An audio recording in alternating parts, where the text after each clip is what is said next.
Muy buenas tardes. Bienvenidos a este webinar organizado por EGADE Business School y el Instituto de Familias Empresarias para México y Latinoamérica de la Escuela de Negocios del Tecnológico de Monterrey.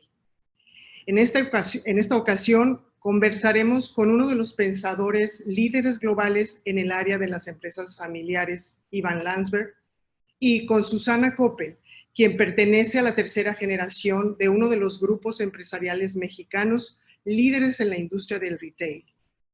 Mi nombre es Mari Fonseca, directora del Instituto de Familias Empresarias y fiel convencida de la relevancia de las familias empresarias como motor de la economía e impulsora de mejores sociedades a lo largo de la historia. También orgullosamente formo parte de una familia empresaria en el sector agroindustrial. Definitivamente esta pandemia nos pone a prueba. Como humanidad estamos sufriendo severas consecuencias en magnitudes que solo puedo asociar a escenas de ciencia ficción. La salud del mundo parece salirse de control y en consecuencia todos nuestros sistemas se replantean. En lo social, en lo político y por supuesto en lo económico, es momento de desaprender e imaginar nuevas realidades que nos orienten a la construcción de mejores entornos para todos. En este sentido, creo firmemente que las empresas familiares juegan hoy más que nunca un papel protagónico en este replanteamiento. Su visión de largo plazo y el deseo de trascender generaciones a través de un legado son rangos o características asociadas a este tipo de organizaciones.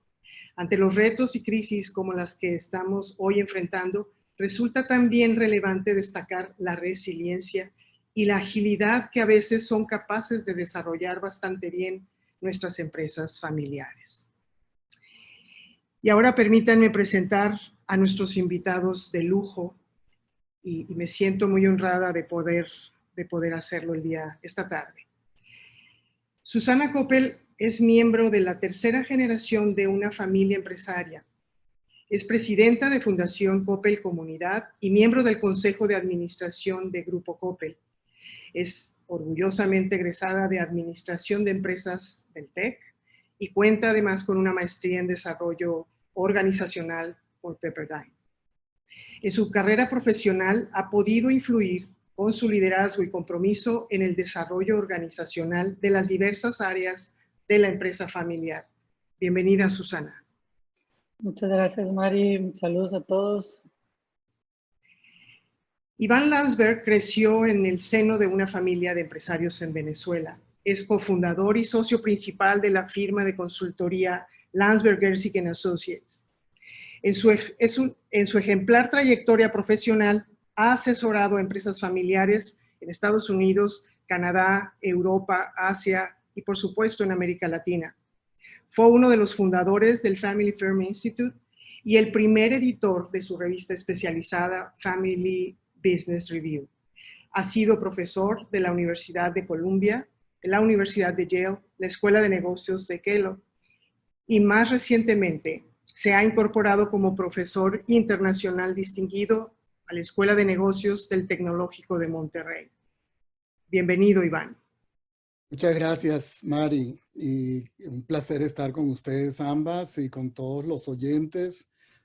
Celebro muchísimo las iniciativas que el TEC está avanzando en el área de empresas familiares y también es un grandísimo honor para mí tener a Susana en esta conversación, así que qué bueno poder tener esta oportunidad, ¿verdad?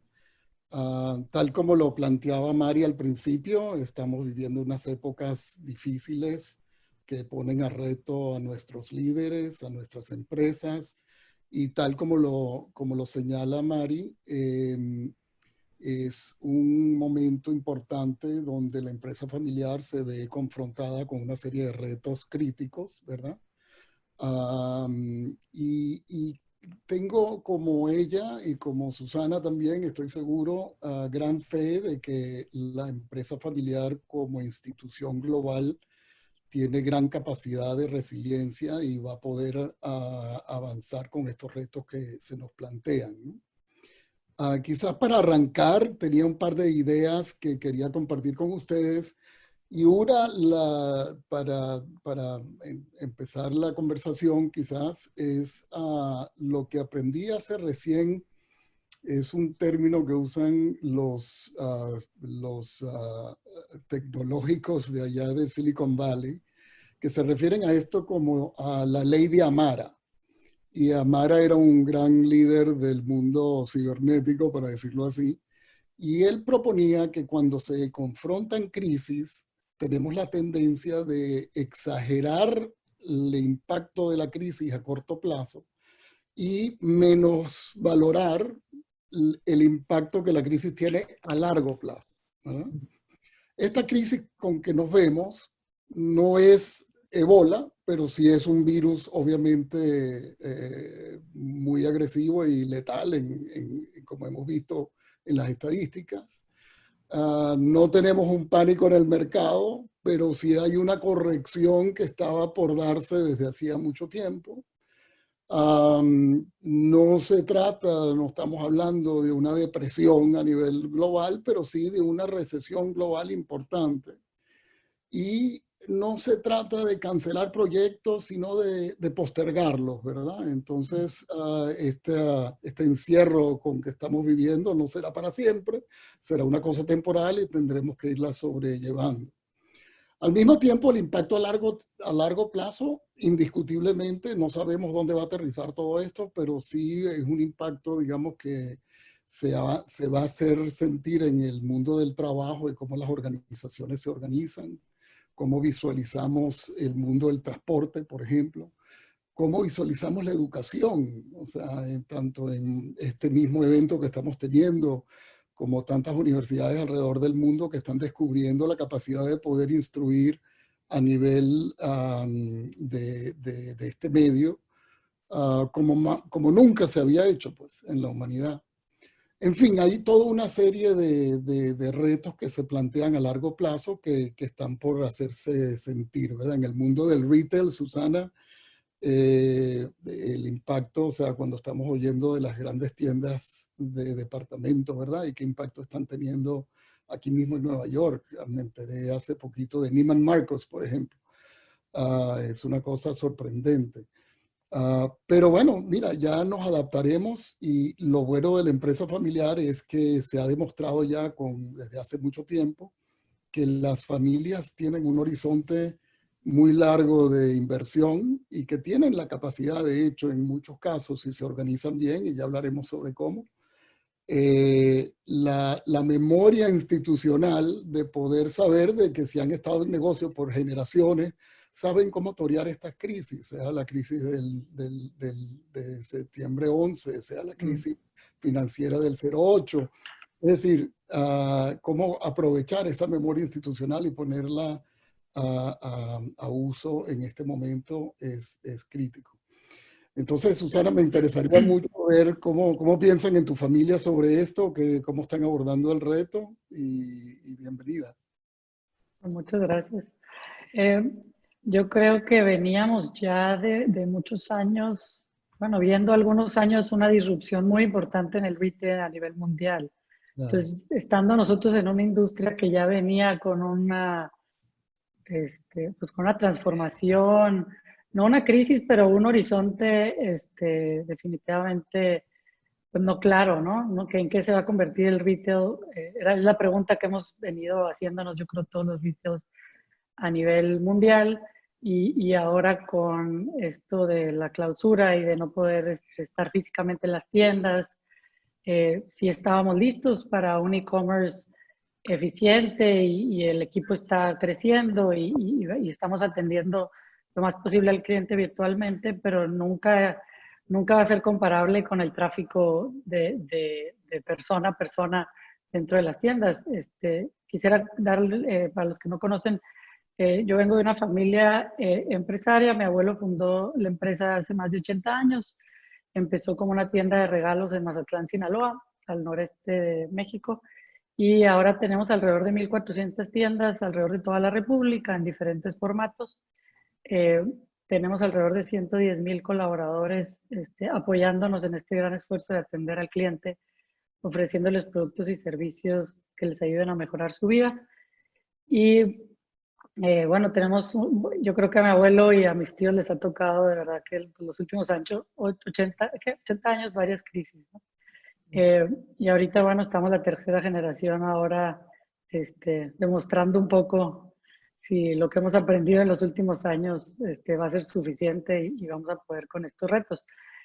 Volviendo al tema de la pandemia, yo creo que nunca nadie nos imaginamos, ni en el peor escenario, tener tiendas medio cerradas, ¿no? Y vendemos de todo en Coppel, desde ropa, zapatos, hasta electrodomésticos, celulares, llantas, refacciones, artículos personales de limpieza, higiene, lentes. Entonces tenemos una gama muy, muy amplia en los servicios que ofrecemos al público, al mercado masivo mexicano, y aparte una importante venta a crédito, un banco y una Afore. Y bueno, estamos todos los equipos trabajando muy duro y reorganizándonos porque tuvimos que replantearnos nuestros comités y crear estos espacios de comités de contingencia y empezar a reestructurar las áreas. Y bueno, de ahí creo que hay tela de qué cortar, ¿no? Correcto. Muchas gracias, Susana e Iván. Y justamente aquí es donde, hablando un poco de esta visión de largo plazo, pero también del momento en el que estamos atravesando, que estamos viviendo, hay muchas decisiones, hay procesos de toma de decisiones, hay acciones que no se tenían contempladas, como la puesta en marcha de comités de crisis, la puesta en marcha de comités de comunicación, hasta dónde una crisis como la que estamos viviendo nos enseña, por un lado, y podemos compartir en lo que tú estás pudiendo tocar a nivel global, Iván, pero también en tu caso ya acá en tu propia empresa, Susana, ¿cuáles son esas fronteras? ¿Cómo identificar cuál es el momento en el que yo estoy ahorita organizando y habilitando grupos de trabajo, gente en donde tengamos que hacer despliegues de corto plazo, pero que al mismo tiempo no dejemos de ver a futuro con esta visión y con esta, al mismo tiempo, resiliencia y movilidad ágil? ¿Qué nos pueden decir en este sentido? Bueno, en mi caso doy 4 pinceladas y me interesaría mucho ver cómo lo ve Susana del prisma de Coppel, ¿verdad? En nuestro caso, lo que estamos viendo en muchas empresas es, primero que todo, entender que la crisis requiere su propia organización, para decirlo así, ¿verdad? Entonces, muchas empresas han armado a nivel de gobernanza o inclusive a nivel de gestión, comités donde se reúnen los líderes de diferentes áreas para poder tomar decisiones puntuales. El tema o sea, la agilidad de la toma de decisiones en un momento así es crítico, y sobre todo tener las prioridades muy claras, ¿verdad? Y prioridades que vengan, digamos, apuntaladas por los principios y valores de la familia y de los propietarios, ¿verdad? Porque es aquí en estos momentos donde precisamente se ponen a prueba esos principios, ¿verdad? Y uno de los retos, digamos, de la pura gestión de la crisis es cómo creas la organización para atender a la crisis y cómo la sobreimpones, para decirlo así, sobre tu organización normal con que te has apoyado para llevarte hasta donde estás, ¿verdad? Mucho, por supuesto, depende, y eso lo vemos muchísimo en nuestro portafolio de clientes, en qué momento, en qué industria estás y en qué momento te agarra la crisis, ¿verdad? O sea, si te agarra la crisis en un momento donde, por ejemplo, uno de los recursos más importantes para atender la crisis, que es la liquidez, ¿verdad? El poder tener acceso a cash, como dicen, cash is king, ¿verdad? Y si tienes acceso a cash, entonces tu capacidad de adaptarte y de torear las circunstancias es mucho mayor que si no la tienes. Entonces, una prioridad crítica es cómo conseguir ese cash y cómo saberlo distribuir de una manera relativamente equitativa dentro de todas las prioridades que tiene el sistema, ¿verdad? Pero esto también saca a relucir un tema que quizás me encantaría oír de Susana es cómo gestionas los diferentes roles, ¿verdad? O sea, en qué momento estás tomando una decisión como ejecutiva, en qué momento estás tomando una decisión de familia y en qué momento estás tomando una decisión como propietaria inversionista en un proyecto empresarial, ¿verdad? Y cómo saber gestionar en qué momento usas qué tipo de lógica para torear las prioridades y establecer el plan de acción. Sí. Yo creo que en todas las empresas familiares siempre esa es el trabajo, ¿no? ¿Qué cachucha tengo que tener y en qué momento y cuándo tengo que actuar desde qué espacio, ¿no? Desde que empezó este tema de la pandemia, empezamos a crear, o sea, la organización y la estructura del CEO, del director general, Mickey Austin, creó 4 comités, ¿no? Un comité de operaciones, un comité de eficiencia y de gasto, un comité de finanzas, liquidez, la caja, y un comité de servicios financieros y riesgo, ¿no? Toda la parte del crédito. Entonces, son nuestros principales negocios, eran las manivelas que teníamos que mover para que pudiéramos analizar cómo íbamos a tomar esta gran ola y este tsunami que nos llegaba. Se ha convertido en un espacio, bueno, muy importante en el que los liderazgos salen a flote. Los ejecutivos de verdad que están con todo. Algunos no han dormido, yo creo, en los últimos meses y otros están tratando de turnar porque ha sido pues, muy difícil reorganizar lo que estábamos haciendo. Ya veníamos con una inercia y somos bastante grandes, entonces es difícil parar ese barco. Yeah. Tienes que ir virando desde mucho tiempo antes, ¿no?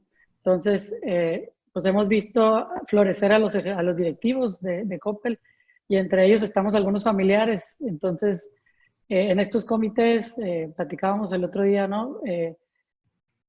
Estamos en el rol de directivos, pero también en el rol de dueños a veces, y eso nos ha ayudado a hacer más ágil la toma de decisiones y las preguntas, porque ahí nos vamos enterando todos de lo que está pasando, ¿no? Volviendo yo creo al tema de comunicación, y igual no quiero saltar, pero eh, para nosotros esta estrategia ha sido muy buena, ¿no? Como estamos los que decidimos en la mesa de estos comités y eso ayuda a que al final, de todas maneras, tenemos nuestra junta de socios en la que recapitulamos, pero ya estamos como todos al día de lo que está pasando. Y nos saltamos, yo creo que le saltamos un paso al CEO de estar teniendo que tener la comunicación con cada uno, ¿no? Eso no nos quita que hay otros miembros de la familia y otros socios a los que hay que estar enterando y hay que seguir haciendo ese trabajo, ¿no? Y esa gestión de ese proceso de gobernanza en el momento de crisis, yo encuentro que es muy interesante y muy importante, porque mucho se ha escrito sobre el tema del management de la crisis en sí, de la gestión de la crisis, pero poco se ha escrito sobre cómo se traduce esa reacción a la crisis en el ámbito de gobernanza, ¿verdad? O sea, sobre todo en las empresas, digamos, ya más maduras, familiares, donde hay muchos accionistas, muchos parientes que pertenecen al grupo de familiares propietarios. Entonces, ese punto de contacto entre, digamos, el consejo de administración y el management, por un lado, donde tengan el management directrices muy claras, principios muy claros, y al mismo tiempo cómo se mantiene a los dueños y a los propietarios informados, calmados, digamos, sin transgiversar la realidad del reto, pues, o sea, porque de hecho es un reto importante, pero para mí se convierte en un momento importante para educar al accionista, porque el accionista muchas veces, sobre todo el accionista pasivo, no tiene mucha conciencia de dónde sale el dividendo, del riesgo que está asumiendo con su capital, y de la importancia de la unión familiar como un activo fundamental dentro de la resiliencia del proyecto empresarial familiar, ¿verdad? Entonces, creo que es lo que llamaríamos en inglés un teachable moment, ¿no? Para el accionista entender, o sea, que en realidad hay un proceso organizacional que apoya que ese dividendo sea posible y que en estos momentos precisamente donde, digamos, el activo más importante de una empresa familiar, que es la reputación, la buena fe que esa familia ha creado en sus respectivas comunidades, tiene que protegerse, ¿no? Entonces, ¿cómo poner, por ejemplo, poner la salud de del equipo empresarial primero que nada, de la familia en sí, proteger eso? Cómo ayudar a los miembros más vulnerables dentro del esquema de la empresa familiar, ¿verdad? Sean empleados al nivel bajo, sean miembros de la familia que están más afectados porque su liquidez se ha congelado. En fin, cómo en estos momentos se ponen esos principios a prueba, y creo que es en ese aspecto una oportunidad. Claro, aquí, si me permiten, es retomar este tema de qué está hecho, de qué está hecha la familia, y ante una crisis, ¿cómo podemos esperar ese resurgimiento? ¿En qué fortalezas? Sí, por supuesto, en ser más hábiles, perdón, en la comunicación, en el tiempo de respuesta, pero también hay otros aspectos que vienen al tema, y lo voy a asociar con distanciamiento social. O sea, ¿cómo aprovechar este distanciamiento y verlo como, o sea, cómo lo convierto en una fortaleza desde el ámbito o desde el contexto de la familia empresaria? ¿Quieres responder, Susana? O si no, yo. Dale tú, dale. Sí. Bueno, el tema, o sea, ¿cómo aprovechamos este distanciamiento desde el lado de la familia empresaria? Tu pregunta, ¿no? Sí, es correcto. Digo, yo creo que no estábamos acostumbrados a tomar decisiones por Zoom. Nuestros consejos de administración y juntas de socios son presenciales. Nuestros espacios de pensamiento y de pensar en el futuro son muy presenciales, y nos tomamos mucho el tiempo. Entonces, de verdad que hemos probado que podemos hacerlo virtualmente, que no necesitamos, probablemente igual y aprendamos a viajar menos. Yo creo que de esto podrá venir que habrá muchas reuniones que podamos lograr virtual, y no tratar de estar todos juntos, aunque yo creo que nunca se nos va a quitar la importancia de estar en un mismo espacio, y cómo eso une a las personas y a los humanos, ¿no? Yo creo que todos lo estamos sintiendo desde casa, el aislamiento, y bueno, somos humanos y necesitamos ese contacto, pero creo que desde la familia creo que vamos a poder aprovechar más las tecnologías, y eso nos quitó el miedo a los chicos y a los grandes. Hasta la abuela de 93 años ahora hace videos y nos llama por FaceTime más seguido, o por Zoom. Entonces creo que eso a la familia le ayuda. Y dentro de la empresa, a mí se me hace muy, muy valioso este momento de conciencia común, porque hacemos muchos viajes y sentimos que necesitamos estar presentes, y a veces no planeamos bien y no somos eficientes. Y creo que con esto podemos comprobar que estamos tomando decisiones de las más importantes que hemos tomado en el negocio, y lo estamos haciendo virtual.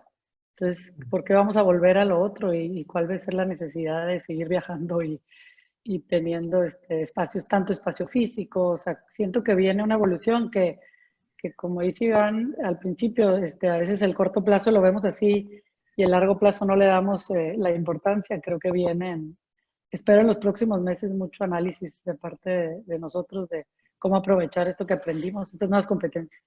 Es correcto. Yo por mi parte pienso que esto es un momento crítico que pone a prueba mucho en el ámbito familiar. Es decir, la mera convivencia forzada, ¿verdad?, hace que en muchos casos tengamos oportunidad de tener conversaciones con nuestras respectivas parejas, con nuestros hijos, de una forma que quizás no habíamos tenido en el quehacer diario de cotidiano de nuestra vida, ¿verdad?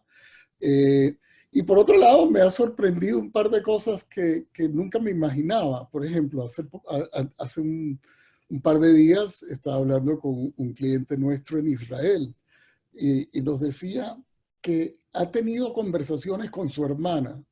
Esos son unos hermanos que tienen una empresa singular, y tienen digamos, un grado de reactividad familiar muy alto, mucha resonancia. Entonces, cuando están reunidos, muchas veces las emociones se elevan, ¿verdad? Y se cuartea la capacidad de comunicarse. Y él me decía, he tenido conversaciones con mi hermana en estos últimos días por Zoom que nunca había podido haber tenido jamás cuando nos veíamos reunidos en la red, porque el medio en sí hace que se module un poco la conversación, ¿verdad? Entonces, en ese aspecto a mí me sorprendió porque siempre yo operaba bajo un principio que entre más delicado era el tema, más importante era asumirlo cara a cara, ¿verdad? En presencia. O sea que eso ha sido para mí un descubrimiento, no sé si será aplicable a otros contextos, pero sí creo que es un aprendizaje que estamos todos teniendo en términos de cómo sacarle provecho a este medio. Ahora, también creo que hay otras funciones que la familia tiene que asumir en este momento. Una es la de dar la cara, ¿verdad? O sea, estos son los momentos donde los dueños realmente se ponen a prueba. Cómo asumimos el riesgo, cómo compartimos la carga de las decisiones difíciles que hay que tomar, cómo tenemos conciencia de que hay personas menos privilegiadas que nosotros, que para ellos esta ansiedad de vivir en crisis es una actividad cotidiana. Y para de repente para muchas familias es como una especie de wake-up call, ¿verdad? Que la mayoría de la humanidad vive así, pues, con un poco de día a día. Y finalmente, creo que también es un momento muy importante en las familias para apoyar a los líderes. Es decir, Susana lo dijo de paso, ¿verdad? O sea, mi papá decía que en las noches más oscuras es donde brillan más las estrellas, ¿verdad? En estos momentos yo creo que las familias yo encuentro que a veces son muy mezquinas con lo que les cuesta menos, que es apoyar, de una palabra de apoyo, qué bueno que estás dedicando, no estamos tomando por dado el hecho de que tienes 3 noches sin dormir en esas reuniones, cómo te podemos apoyar. Es decir, porque lo que termina pasando en muchos casos es que los líderes más dedicados terminan quemándose en situaciones como esta y necesitan apoyo, necesitan sentir el respaldo de los accionistas, ¿verdad?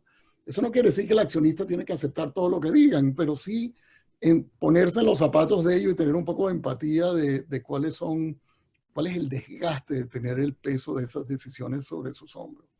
Entonces, creo que esos son labores importantísimas que pueden jugar la familia y de hecho son una de las cosas que le dan a la empresa familiar su capacidad de aguante, ¿verdad? Por supuesto, gracias.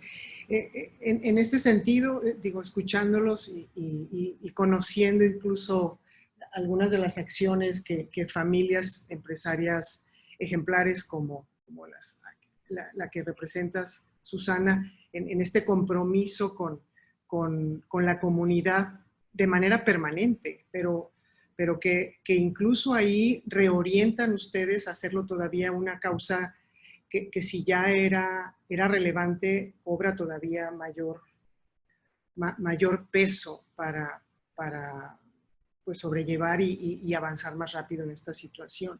¿Cómo han visto que otras familias que tienen actividad empresarial también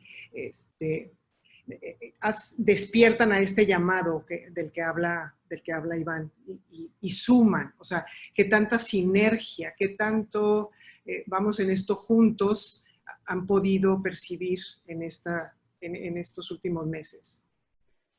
Bueno, creo que ha sido muy, muy importante la reacción de muchos empresarios y familias empresarias y empresas transnacionales también que están acá en México. Creo que se hizo una reacción bastante rápida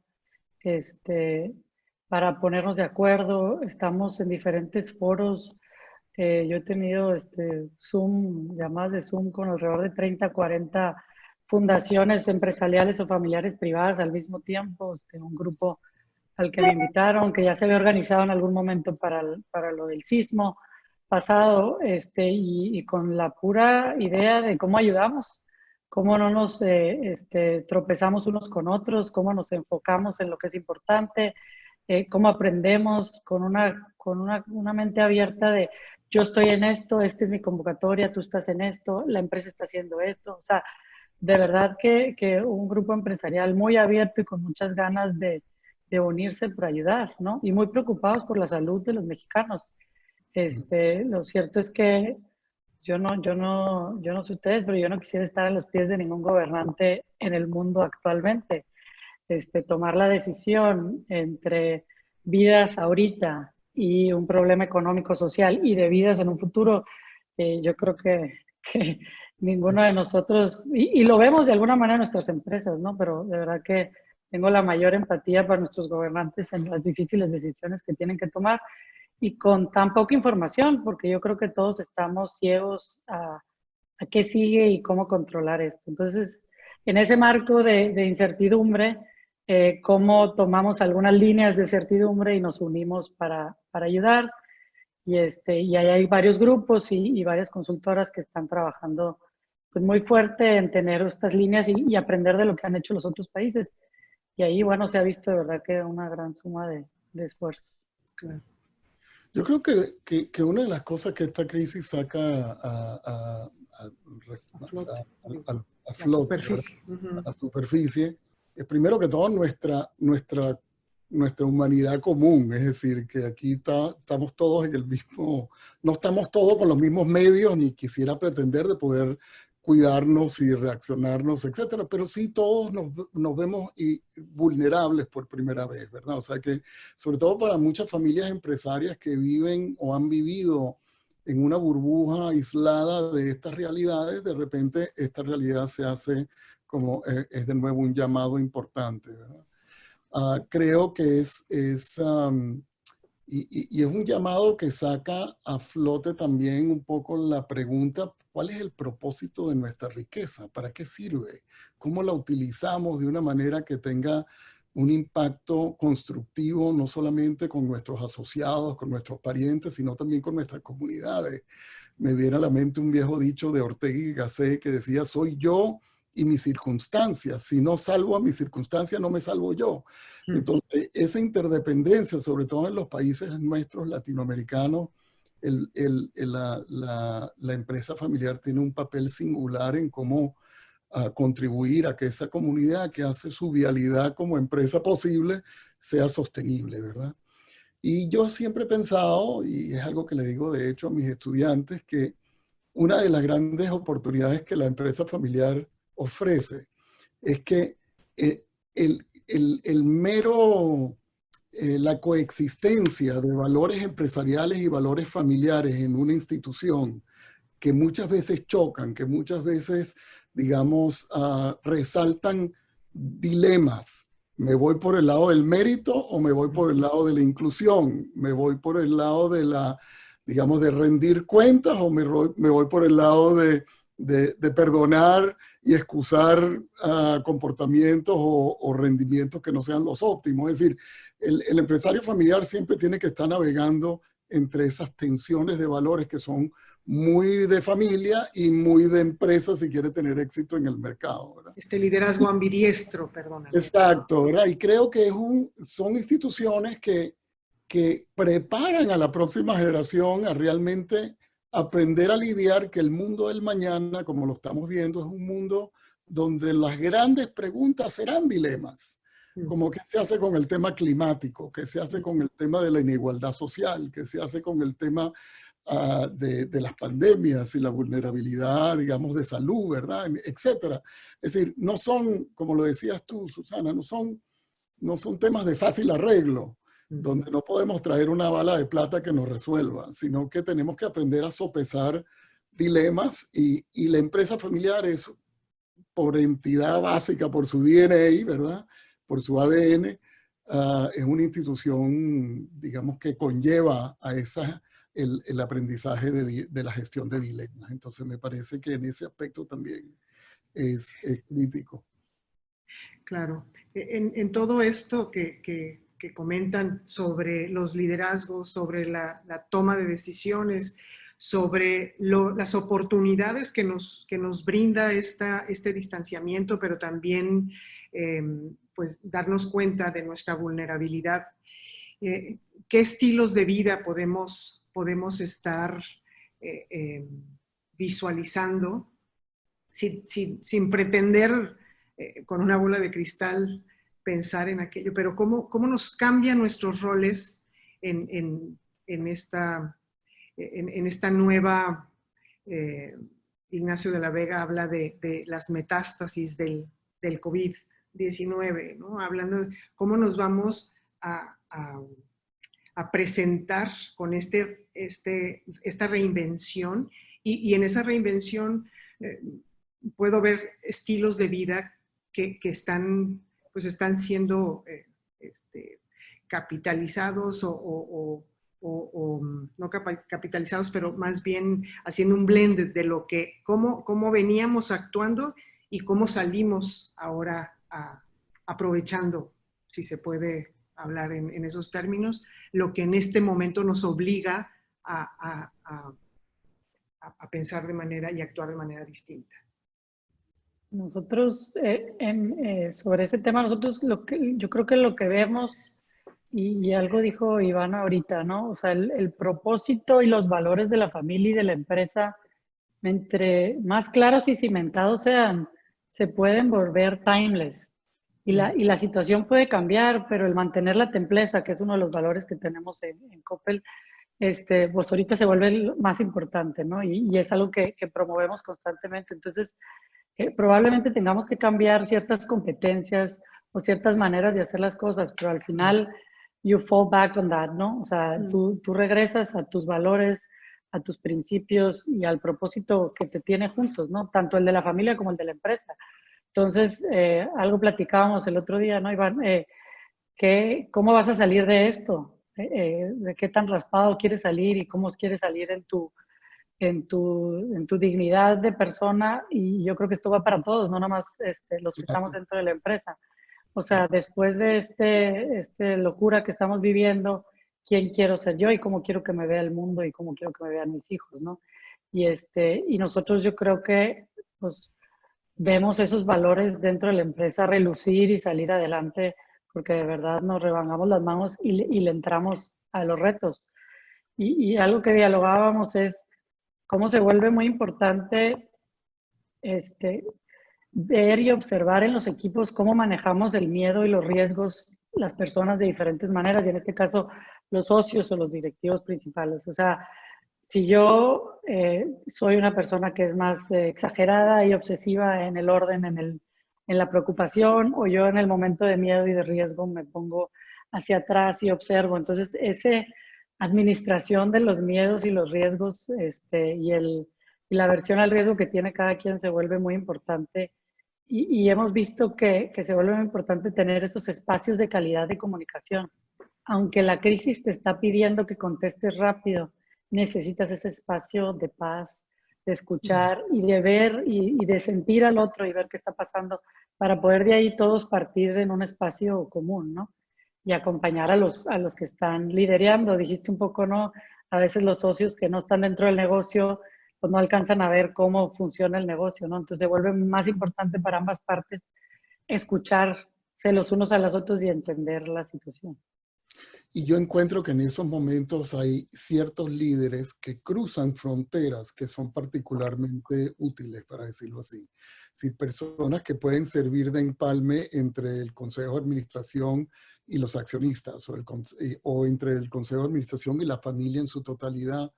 Y creo que uno de los riesgos aquí es que por estar atendiendo apropiadamente las necesidades del negocio en sí, ¿verdad?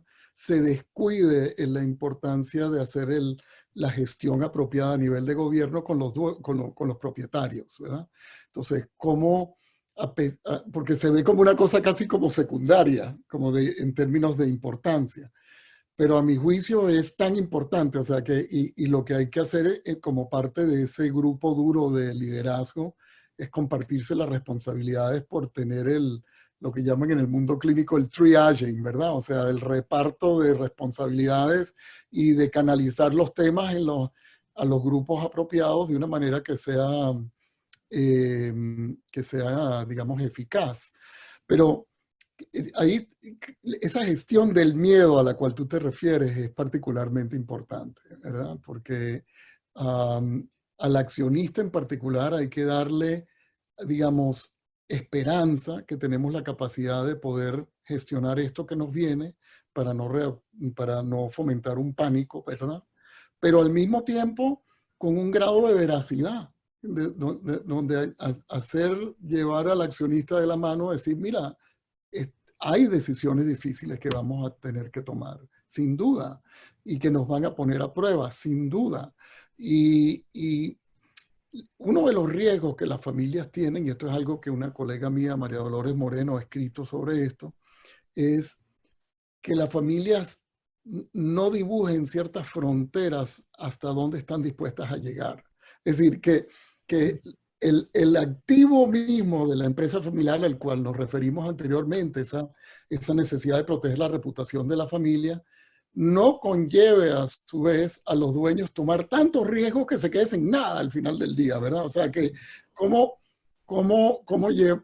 trazar ciertos lineamientos que le permitan a la familia decir, hasta aquí llego, ¿verdad? Y por lo menos hacerlo de una manera razonada, de una manera que refleje en el mayor grado sus principios y valores, pero que no niegue la realidad de que hay un reto importantísimo por delante también, ¿no?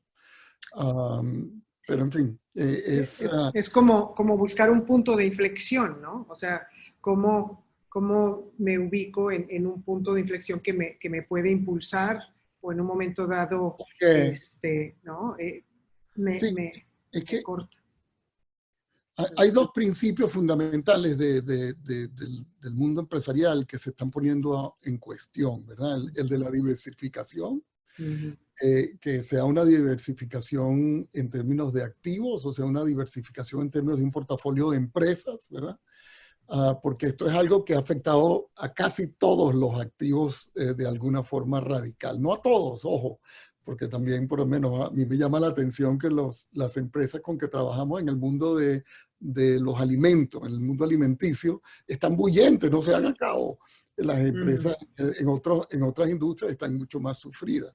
Y el otro principio es el principio muy importante de la responsabilidad limitada, ¿verdad? Ese concepto que es integral al criterio de lo que es una corporación, ¿verdad? Está siendo puesto a prueba, sobre todo en las empresas familiares donde los dueños tienen que dar la cara con más profundidad, si se quiere decir así. Sí. Pero creo que el tema de evitar el pánico, de mantener la razón y ir elaborando principios y estrategias que sean congruentes con los valores es muy válido. Sí, es como poner a prueba esos valores,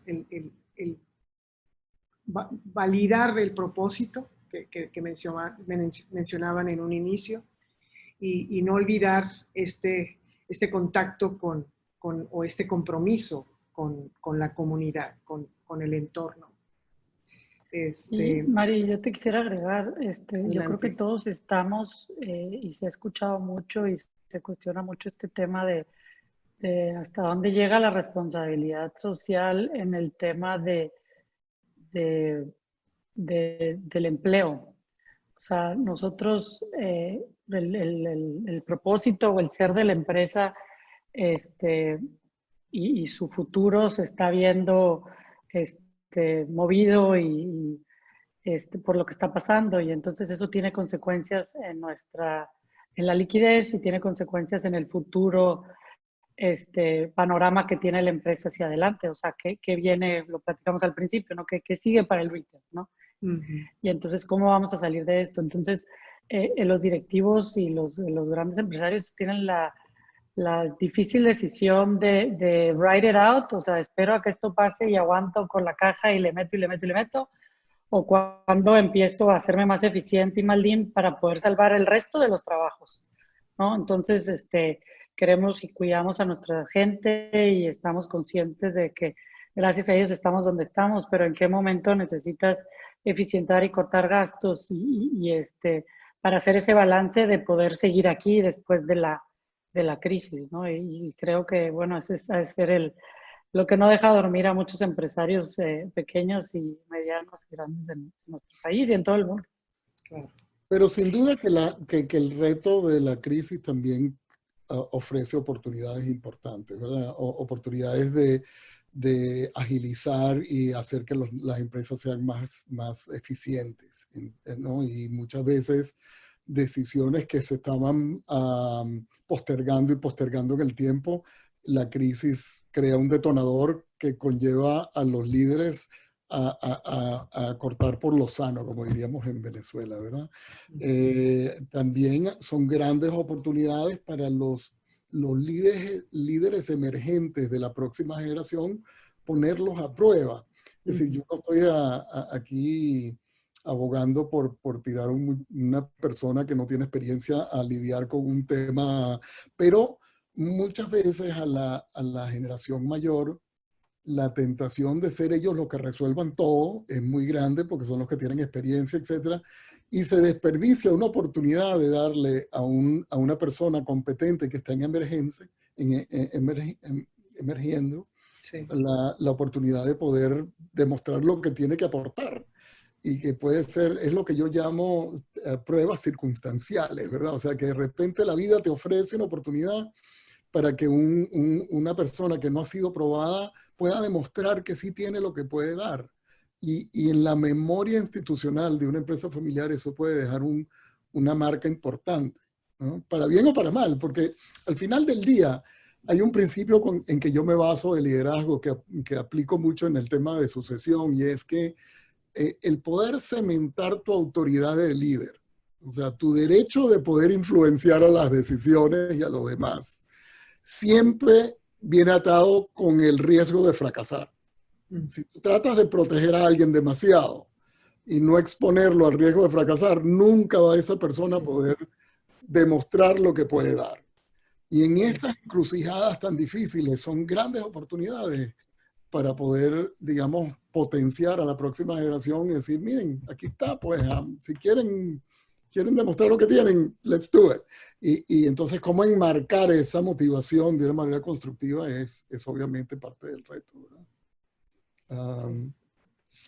Totalmente. Aquí me sugerías no en el intento de definir el perfil de estos liderazgos, y no hablo de la persona, sino del proceso de liderazgo, o sea, qué elementos son deseables y no sé cómo, si lo capto bien en estas reflexiones que estamos teniendo, pero hay un principio también de autoconocimiento, de humildad, de reflexión y de acción. Es decir, a veces nos vemos en una velocidad o a una velocidad que no nos da ese temor del que hablaba Susana, no nos permite hacer un alto y reenfocar.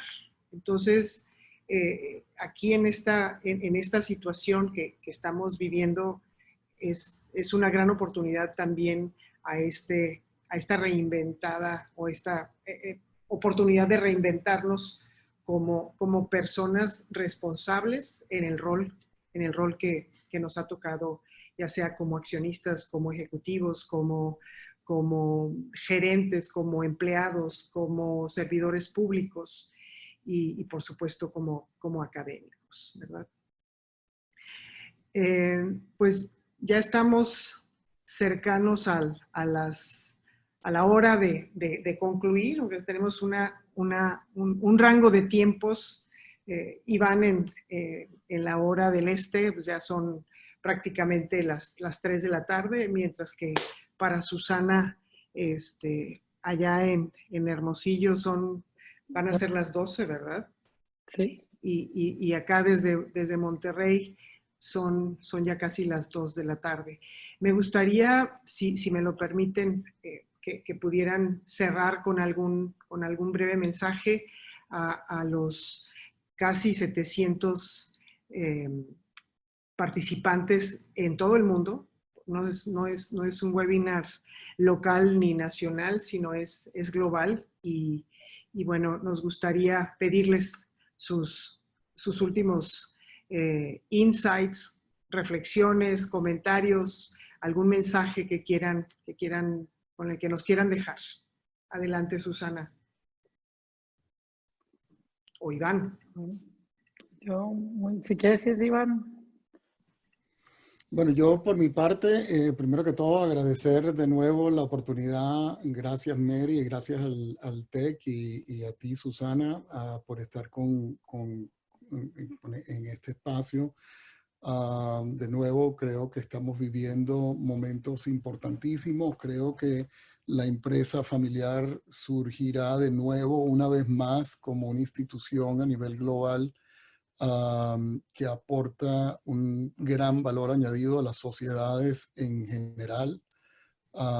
Y lo hace porque sobre todo tiene en su ADN cierta capacidad de resiliencia que le provee ese factor familiar, ¿verdad?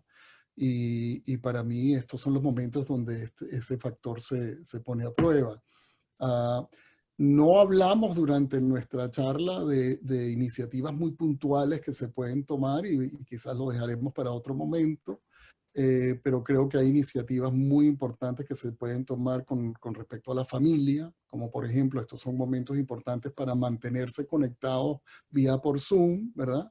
Mantener en términos de la propiedad, mantener al accionista informado de cuáles son los retos y qué se está haciendo para atenderlos, sin pretender de que el reto no existe. Y a nivel empresarial, pues todo lo que hemos oído una vez más sobre cómo organizarse de una manera ágil y eficaz para poder responder eficazmente, ¿verdad? En fin, te paso la palabra, Susana. Gracias, Iván. No, sumando, muchas gracias, Iván. Yo creo que sumando a lo que dice Iván y no tocamos más profundo en el tema, este tema de sí tenemos estos comités de contingencia y sí estamos todos abocados a sobrevivir ahorita, pero tiene que haber un grupo dentro de nuestras empresas y nuestras familias que vea y tenga la mirada hacia el futuro. O sea, cómo no pierdes la oportunidad dentro de la crisis. A veces estamos tan preocupados por este momento, este segundo, y lo dijiste al principio, ¿no?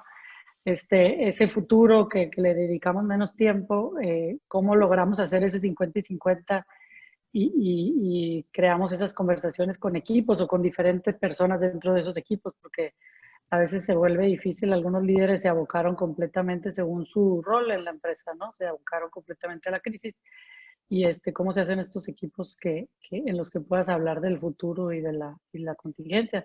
Y nosotros, ahorita de lo que mencionabas, nos pasó que si hacíamos junta de consejo o no, fue la pregunta, ¿no? Porque teníamos junta de consejo programada.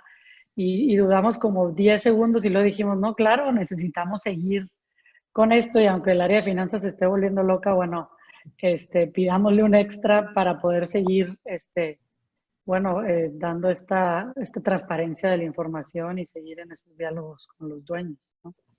Entonces yo los dejo con esa reflexión de la hora y el futuro, cómo logramos tener esos dos cachuchos.